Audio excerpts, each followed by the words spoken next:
Everyone, ಎಲ್ಲರಿಗೂ ನಮಸ್ಕಾರ.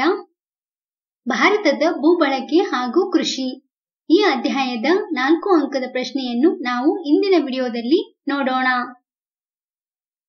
ಭಾರತದಲ್ಲಿ ಅನುಸರಿಸುವ ಕೃಷಿಯ ವಿಧಗಳನ್ನು ಪಟ್ಟಿ ಮಾಡಿ. ಈ ಪ್ರಶ್ನೆಗೆ ಉತ್ತರ: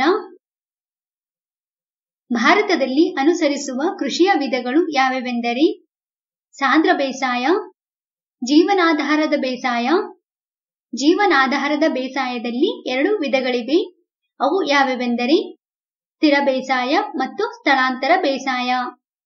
ವಾಣಿಜ್ಯ ಬೇಸಾಯ, ಮಿಶ್ರ ಬೇಸಾಯ, ತೋಟಗಾರಿಕಾ ಬೇಸಾಯ, ನೆಡತೋಪು ಬೇಸಾಯ, ಒಣ ಬೇಸಾಯ, ಆರ್ದ್ರ ಬೇಸಾಯ ಮತ್ತು ನೀರಾವರಿ ಬೇಸಾಯ.